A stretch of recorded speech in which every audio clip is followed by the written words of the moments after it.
organized duties for EB and still come to you. But we say, Nana information para architect. Nya no fife mama ndembe baba kere gari go gami libushi. Na go nso esuma ni koko. Wadi ni pro wo le shibe na ko wa afro ko ye. Adile kuti gari. Akuta ni koru mata ye. Mama na ri bro na boego. Adini kemwe na adini kemwe na adini kemwe. Adini kemwe na adini kemwe na adini kemwe. Iti won wo lai neka onidi keye weru no ejogole wela pa luticha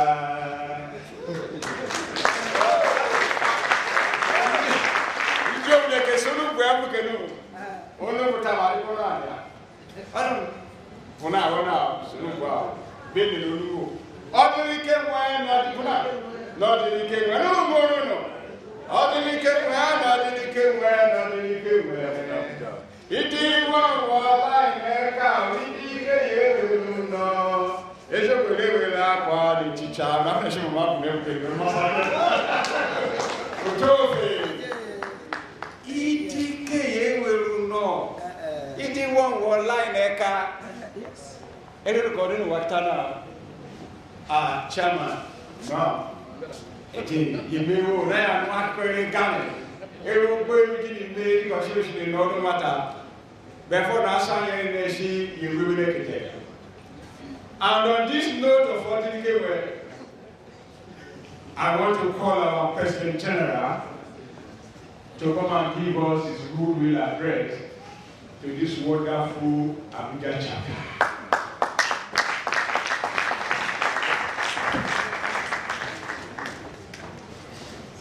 President General, you are welcome. Or just a mouth, you are welcome.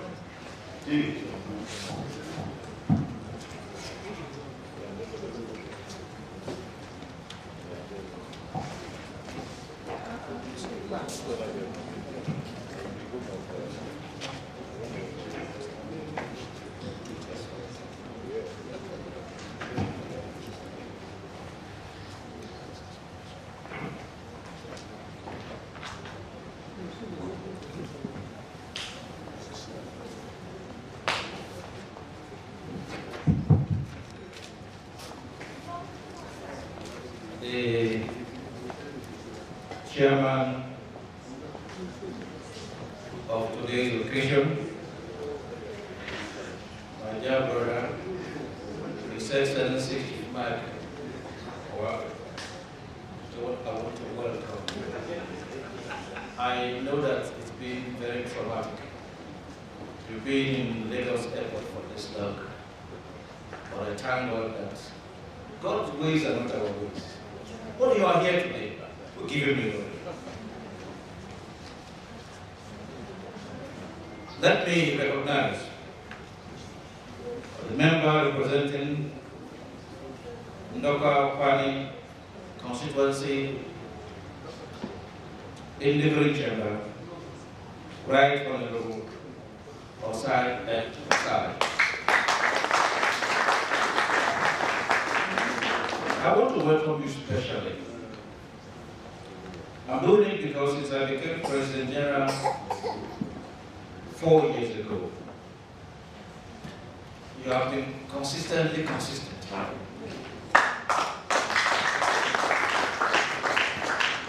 And I want to say that, like you, hate you, you've done very well. We are very proud of you. We also believe that this is a reward for tenacity. I pray that what we are seeing now is the beginning of it. Greater things happen to you. Because we know it happens to you and the way God wants to rub off all of us in the body. Let me also recognize the representative of the secretary, the head of service of the Federation, Mr. Inaugural. Am I correct? I I want to thank you for being here. This conveys our best wishes to the head of service and tell her that we are very delighted that you are here to represent her. I would also recognize the special advisor, the special advisor on power, Engineer Neku. If you are here, I want to welcome you again. And God bless you. Let me also recognize the guest speaker, my good friend, Wuse, and I. Welcome.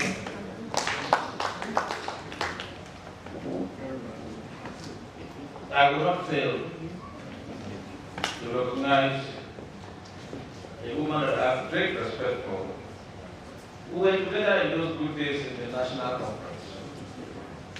But as God will have it, we are back together again in the other states. I want to welcome the President of the Marketing Women Association worldwide. My own sister. One Nigeria. God bless Nigeria. Let me announce to everybody here that she was a member of the Delta State Advisory and Peace Council. Please give her a round of applause. Distinguished ladies and gentlemen, everybody here is so duly represented and recognized. But I also want to recognize in a special way the chairman of the Pioneer branch of the NNU, the chairman of the Wale branch, Mr. Enebeli.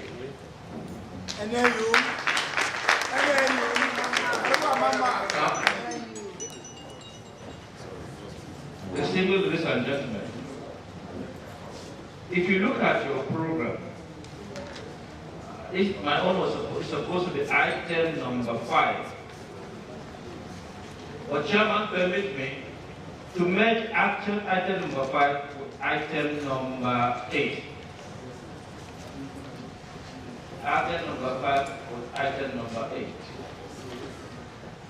So I would like to make my speech, and I will just dovetail into the inauguration of the Abuja branch, just to save time.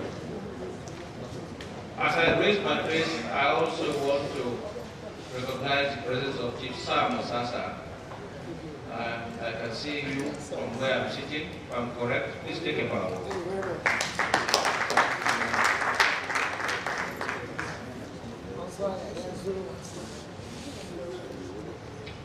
Distinguished ladies and gentlemen, before I make my official address, let me thank the chairman of the Abuja branch for the kind words he has said about me. I'm indeed very, very grateful, and I thank God for his life. I also want to thank the Right Honorable for all the good things he has said in respect of my good self.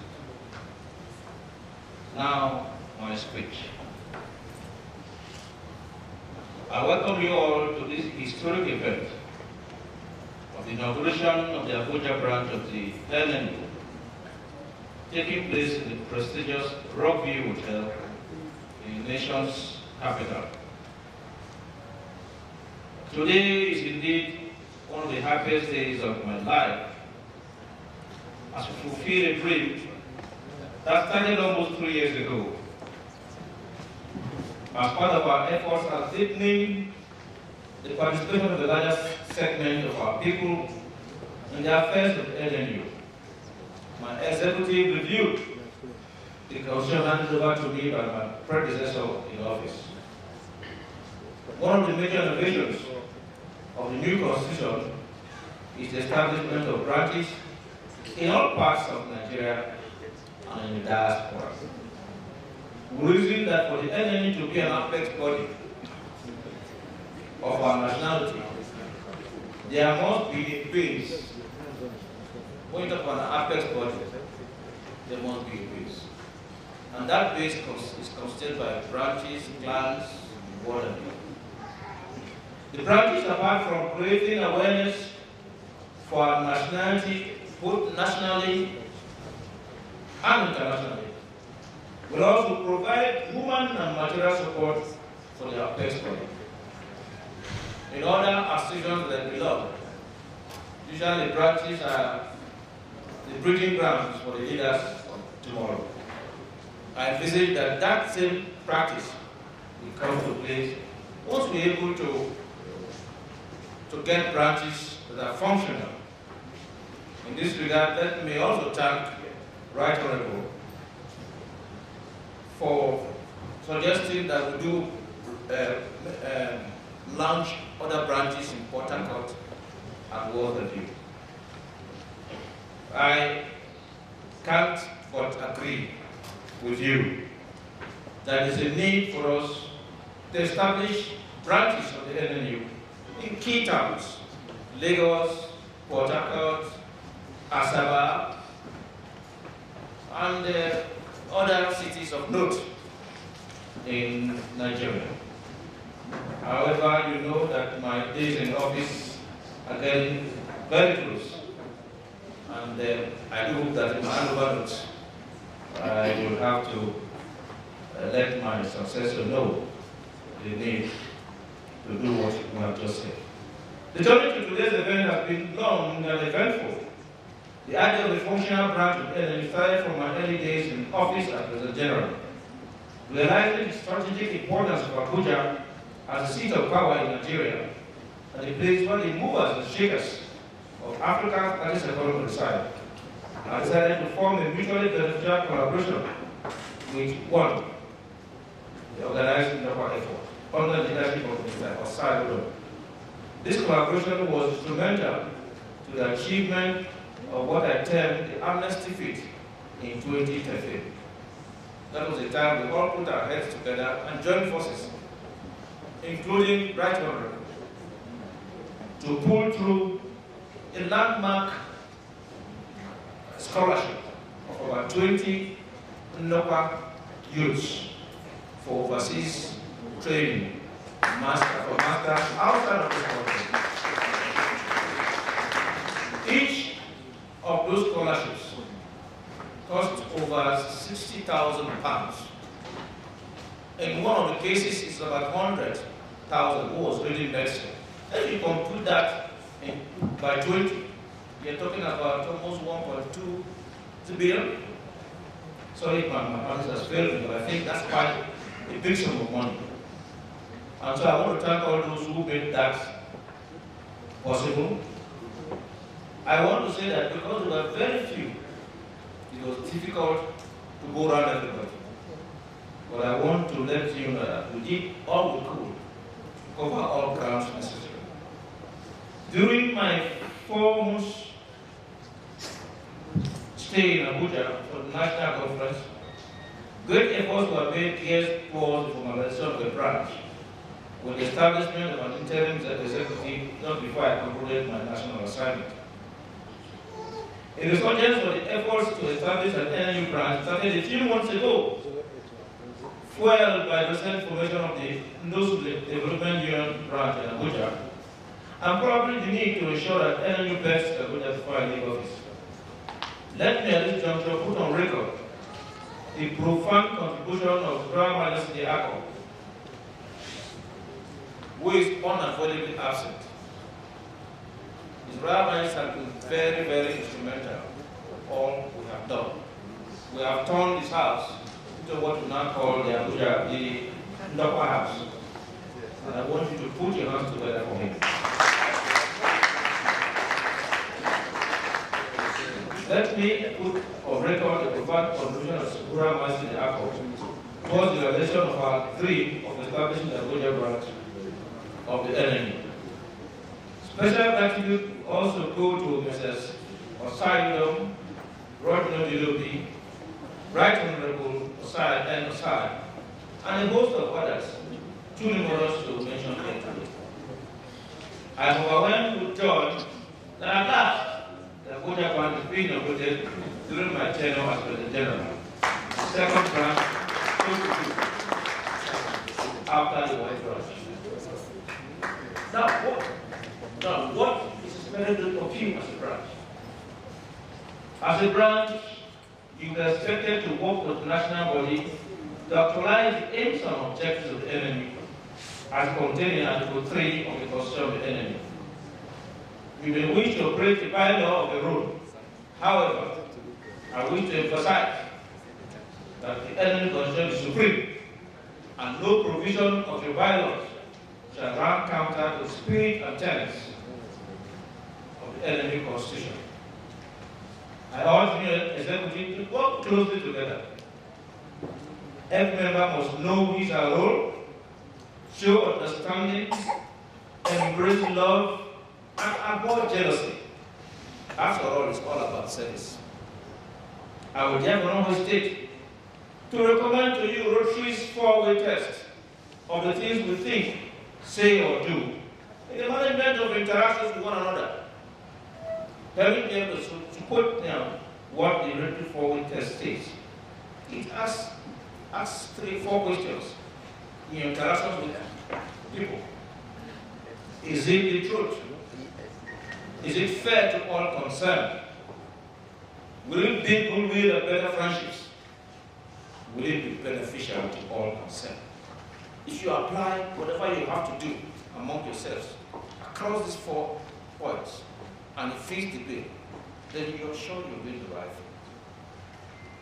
Let me also warn that there are people waiting for you to succeed, after which they will begin to cook up stories of financial impropriety, general innovation, etc., all in the bid to discredit you.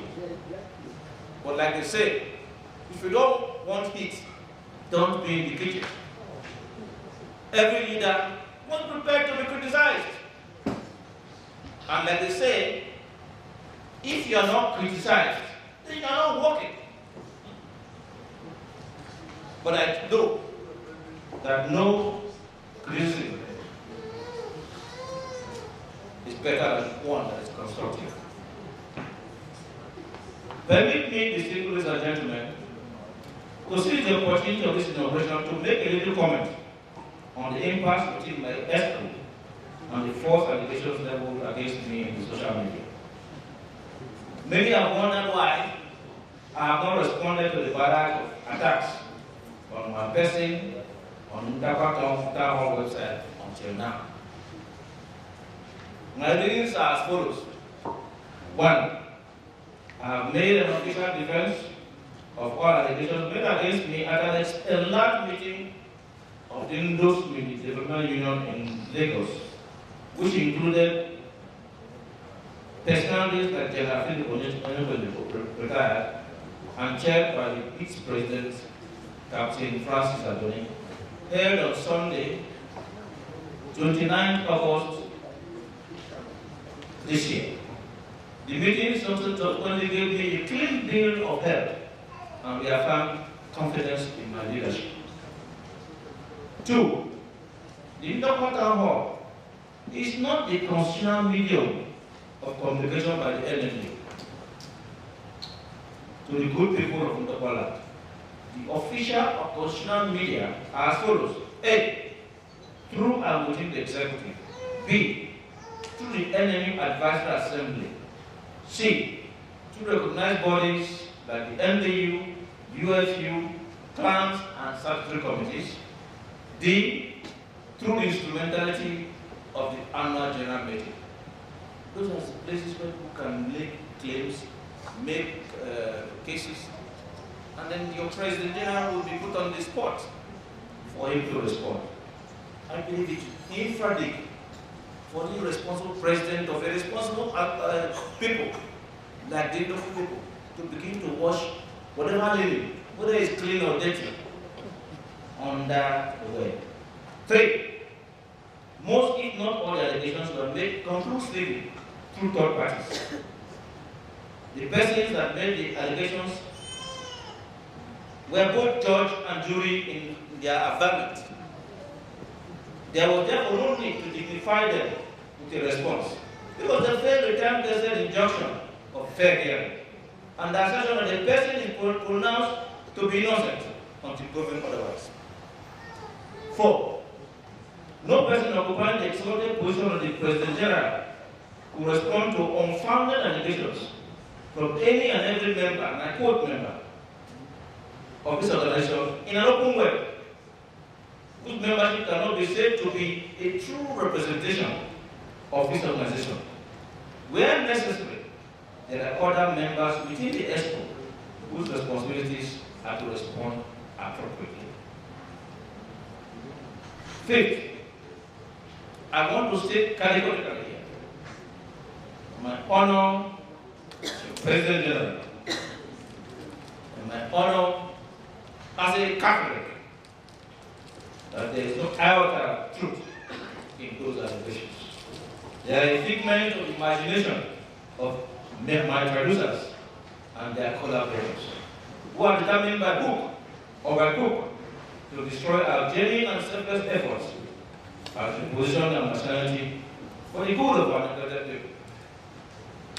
If those energies that are used to paste things on Facebook and web were used to look at the problems of our people, I think we'll be better off.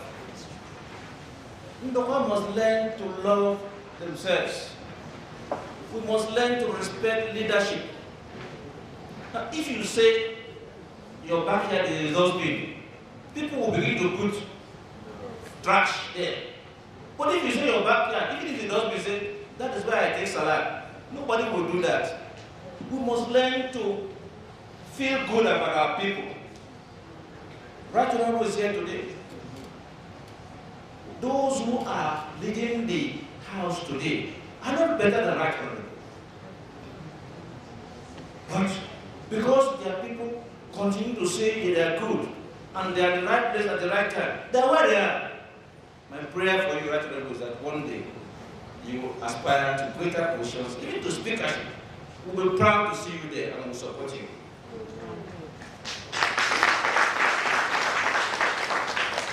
6. As my aburu, in Yoruba aburu means younger one. I used to be a student leader in my days in the University of Benin.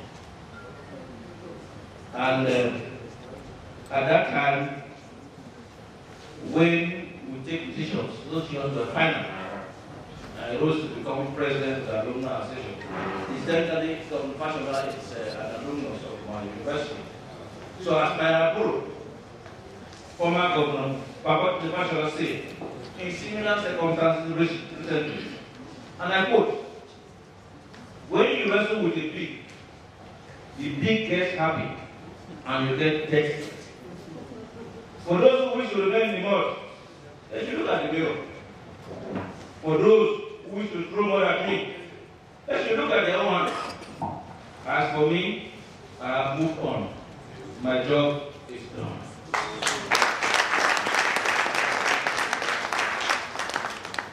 The story of the workings within my ESCO is known to a majority of the Ndokwa allies, and will take all of today to tell.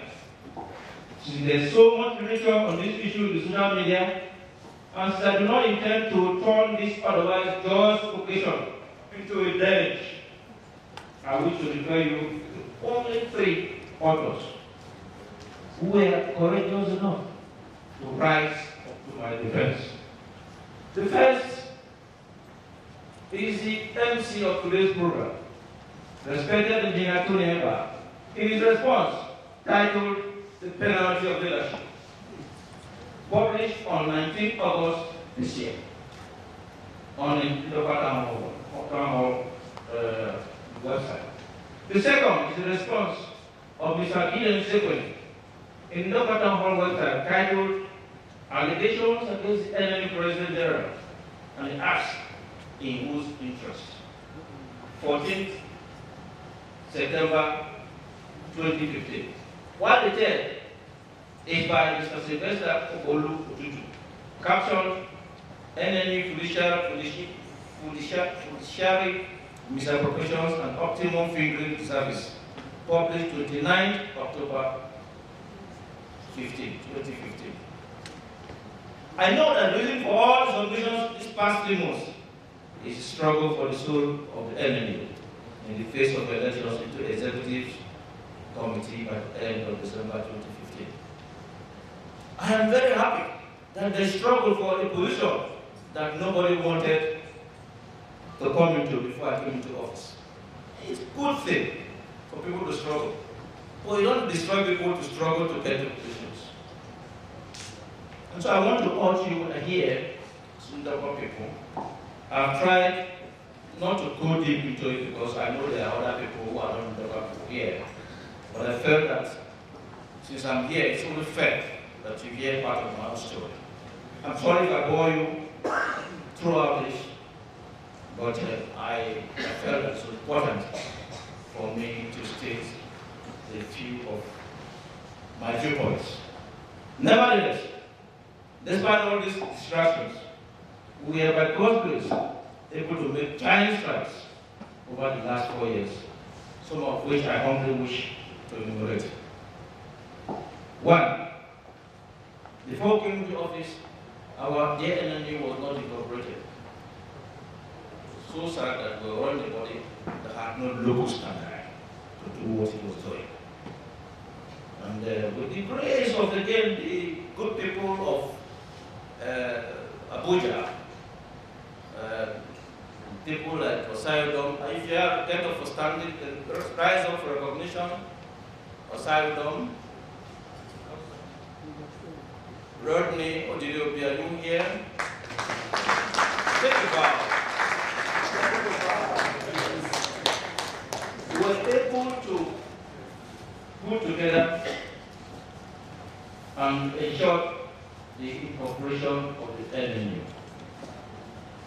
You see, it occupied only one line here, but this job took us so much time, money, and creativity. When I took over office, it was Ndokwa National Union. But the Corporate Affairs Commission refused anything national. Rodney, you can bear with me. They never wanted anything national. We tried so many permutations and combinations until the genius of Odilo became with Neku. And we said we wanted to maintain the acronym element. And so we came up with Ndokwa. Even the process of trying to get the members of the board of trustees was a big challenge. I'm saying this, I don't want to bore you, but I'm saying that when you hear certain things, people have said that I'm a dictator. But I know that the leader must have a focus. If a leader has a focus, he should not be held down by the whims and caprices of people who don't have the vision.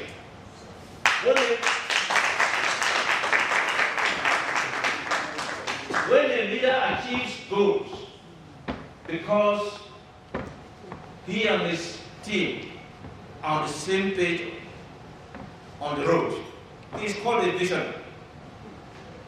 But when a leader, because of passion for the job, decides to go the other way and achieve goals, it's called a dictator. That's a thin line of difference. And every true leader of his people must have a vision and a destination, regardless of what people feel. Let me say here that I have no regrets in whatever decisions I took in office. And I stand here to take full responsibilities of my decisions. 2. First Amendment of the Indian Constitution. The major highlights being the establishment of branches, which we are doing today, those of the establishment of women and youth wings of the NMU. 3. In just 6 months of my being in office, we acquired a secretariat for the NMU in Kwale, but due to circumstances beyond my control, we paid almost 200,000 for that office and never operated it for 1 day. 4.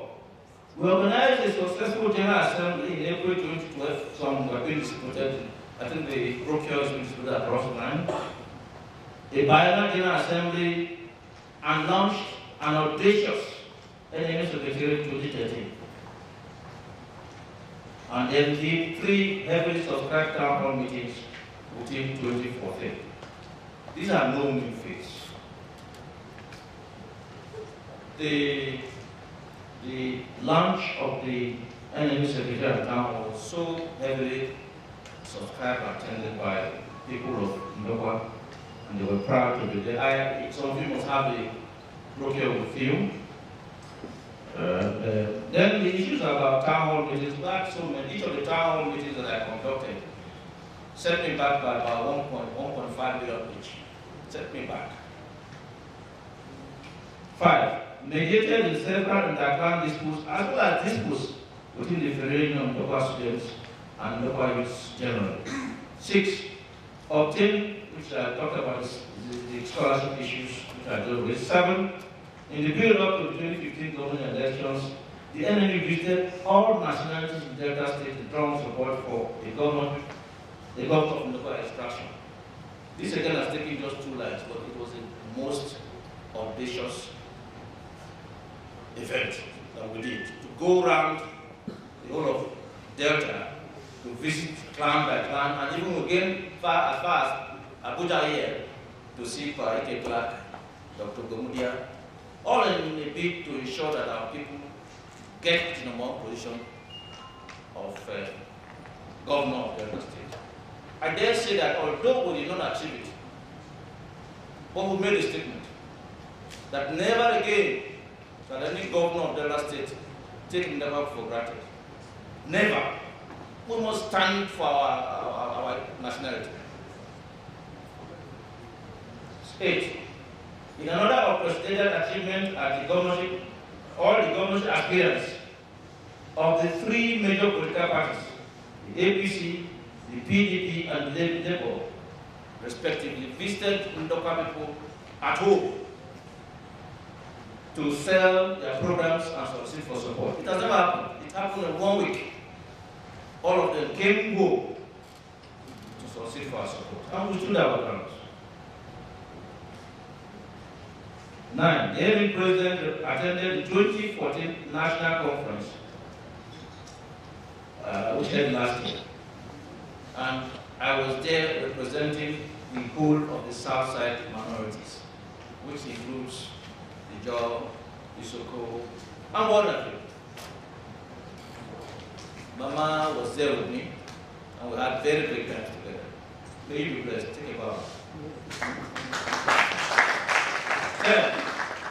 The NME president has for the past 4 years constantly traveled to UK at their own personal cost to meet with Ndokwa sons and daughters in the United Kingdom. We felt that it was important for us to have their buy-in and let us see how we can expand the horizon for our people. We also believe that even the power issue we're talking about, we need international interference. The other nationalities that have achieved whatever achieved in Nigeria today sought international interference. Because we're a nationality within a nation.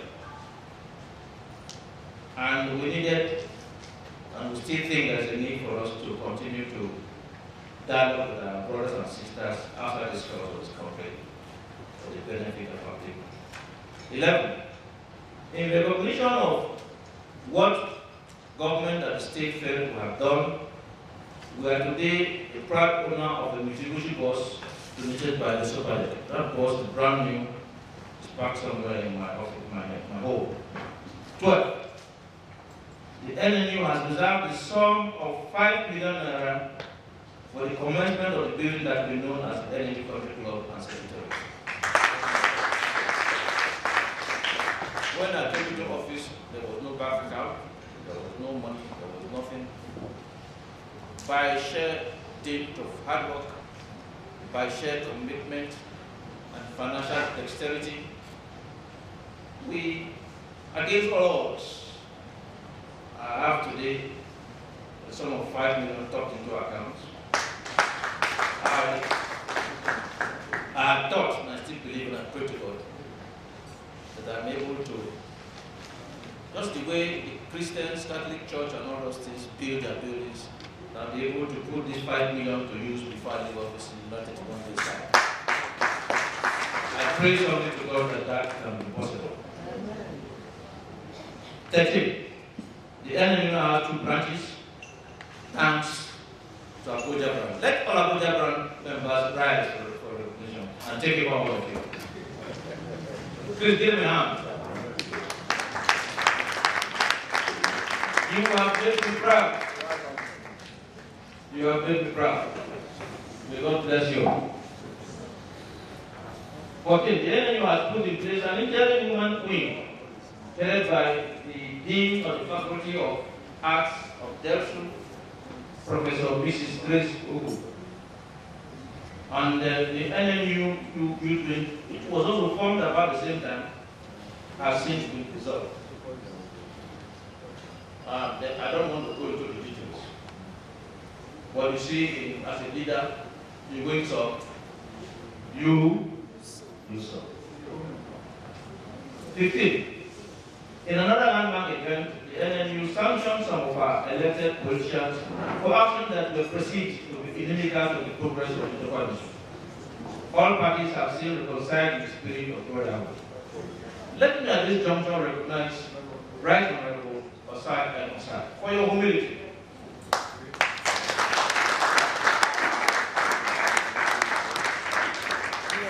Because when we did that, we had no option to do what we did. But I thank God that Osogbe understood our position. And he was humble enough for that interaction that needed for us to come as one. And I think we are wiser for it today.